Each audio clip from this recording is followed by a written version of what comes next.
नमस्कार दोस्तों, मैं सौरभ एक बार फिर स्वागत करता हूं आपका एक्सेल डिजाइन के ऑफिशियल यूट्यूब चैनल। तो इस वीडियो में हम बात करेंगे कि कैसे ब्रिक्सकैड के अंदर हम रेक्टेंगल कमांड का ऑप्शन यूज कर सकते हैं और उसमें किस किस तरीके के ऑप्शंस हमारे पास अवेलेबल है।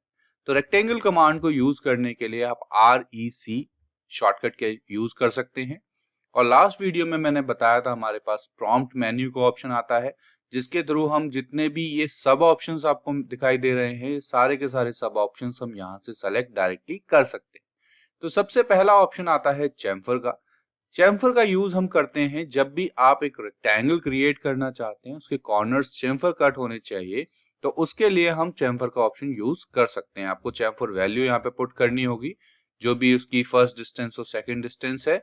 उसके बाद आप जो भी रेक्टेंगल क्रिएट करेंगे वो आपका चैम्फर के साथ क्रिएटेड होगा। जैसे मैंने यहाँ पे एक रेक्टेंगल क्रिएट किया है, आप देखेंगे कॉर्नर्स जो भी हैं इसके, ये चैम्फर के साथ अप्लाइड हैं।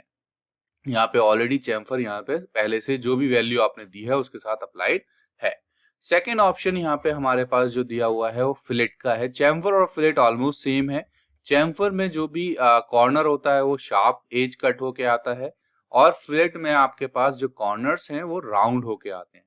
बाकी दोनों ऑप्शन सिमिलर हैं। आप जैसी भी ड्राइंग आपके पास हो, जैसी भी रिक्वायरमेंट हो, उसके हिसाब से आप ऑप्शन सेलेक्ट कर सकते हैं। इसके बाद रोटेटेड का ऑप्शन दिया हुआ है। तो रोटेटेड का ऑप्शन इस तरीके से है कि आपने एक पर्टिकुलर रेक्टेंगल आपने क्रिएट किया है, उसके बाद आप एक एंगल आप देते हैं, तो उस एंगल पे इस रेक्टेंगल को ये ऑटोमेटिकली रोटेट कर देगा। तो जो भी वैल्यूज आप प्रोवाइड करेंगे उसके हिसाब से आपका रेक्टेंगल रोटेट हो जाएगा। इसके बाद नेक्स्ट ऑप्शन है स्क्वायर का।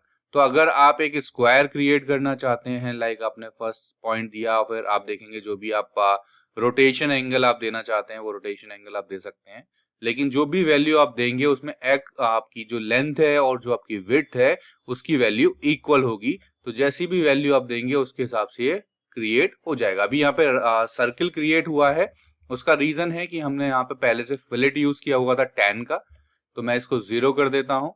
फिर स्क्वायर लिया मैंने, स्टार्टिंग पॉइंट दिया और वैल्यू दे दी 20। तो आप इस हिसाब से लेंथ और इक्वल विड्थ के हिसाब से आप रेक्टेंगल क्रिएट या स्क्वायर क्रिएट कर सकते हैं। तो अब नेक्स्ट ऑप्शन की बात करते हैं। जब में हम रेक्टेंगल कमांड लेते हैं तो हमने यहाँ से ये चारों ऑप्शन यूज कर लिए हैं। नेक्स्ट ऑप्शन है एलिवेशन।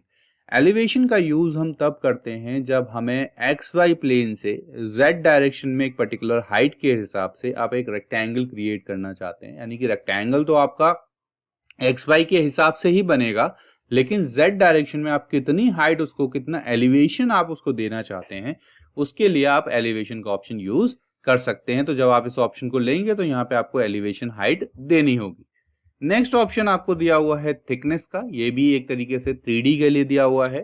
तो जब भी आप रेक्टेंगल क्रिएट करते हैं, आप Z डायरेक्शन में उस रेक्टेंगल की थिकनेस कितनी देना चाहते हैं, उसके लिए आपको ये ऑप्शन दिया हुआ है। तो जो भी थिकनेस वैल्यू आप यहाँ पे प्रोवाइड करेंगे वो थिकनेस वैल्यू के हिसाब से आपका रेक्टेंगल क्रिएट हो जाएगा। सिमिलरली यहाँ पे आपको विड्थ ऑफ लाइन का ऑप्शन दिया हुआ है। तो अगर आपने यहाँ पे कोई विड्थ प्रोवाइड करी है और आप एक रेक्टेंगल क्रिएट करते हैं, लाइक मेरे को एक रेक्टेंगल बनाना है 100, टैब बटन प्रेस किया मैंने बाई 80 का और एंटर किया, तो आप देखेंगे यहाँ पे आपका जो रेक्टेंगल क्रिएट हुआ है उसकी एक थिकनेस है, एक विड्थ है। तो उसके लिए विड्थ ऑफ लाइन का ये ऑप्शन दिया हुआ है। तो आप यहाँ से इसको 0 करेंगे तो अब जो रेक्टेंगल क्रिएट होगा उसकी कोई थिकनेस नहीं होगी। इसके बाद यहाँ पे आपको एरिया मेथड दिया हुआ है। आप जब भी कोई रेक्टेंगल बनाना चाहते हैं जहां पे आपको एरिया दिया हुआ है रेक्टेंगल का, साथ में लेंथ या विड्थ में से कोई भी एक वैल्यू आपको दी हुई है, तो सबसे पहले आप लेंथ बताइएगा। फिर वहां पे आपको लेंथ और विड्थ दो ऑप्शन मिल जाएंगे। तो आप लेंथ सेलेक्ट करना चाहते हैं या विड्थ सेलेक्ट करना चाहते हैं वो आप यहाँ से सेलेक्ट कर सकते हैं। उसके बाद आप जो भी वैल्यू देंगे लेंथ की, उसके हिसाब से सॉफ्टवेयर ऑटोमेटिकली विड्थ को कैलकुलेट कर लेगा, और जो भी आप फर्स्ट पॉइंट देंगे उसके हिसाब से आपका रेक्टेंगल क्रिएट हो जाएगा। जैसे मैं यहाँ से लीनियर का ऑप्शन यूज करना चाहता हूँ और यहाँ इसका डायमेंशन देना चाहता हूँ कि इस पॉइंट से लेके इस पॉइंट तक का डायमेंशन कितना है 100, और इस पॉइंट से लेके इस पॉइंट तक का डायमेंशन है मेरा 10। अगर आप इसका एरिया चेक करना चाहते हैं तो आप एरिया कमांड लीजिए, फाइंड एन एंट्री एंटिटी, या तो आपने इसका एरिया कैलकुलेट किया है 1000 इसका एरिया है और इसका पेरीमीटर है 220। तो इस तरीके से आप कोई रेक्टेंगल क्रिएट कर सकते हैं जिसका एरिया आपको पता है।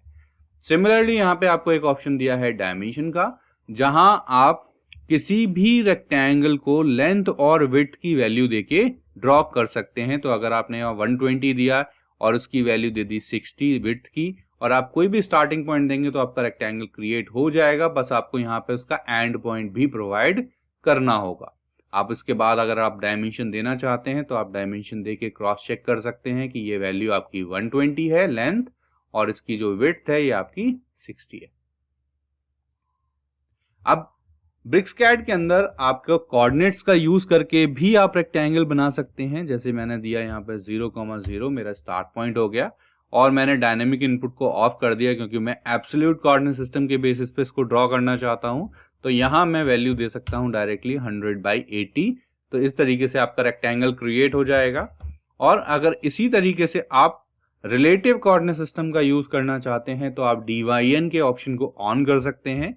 आपको वैल्यू टाइप करनी है 100/80 और आपका रेक्टेंगल क्रिएट हो जाएगा। DYN की वजह से यहाँ पे ऑटोमेटिकली @ ऐड हो जाएगा। आई होप आपको ये सारे प्रोसेस जिसके थ्रू हम रेक्टेंगल क्रिएट कर सकते हो समझ में आए होंगे। अगर आपको ये वीडियो पसंद आई हो तो इसको लाइक करना ना भूलें और हमारे चैनल को सब्सक्राइब करना ना भूलें। Thank you, have a great day.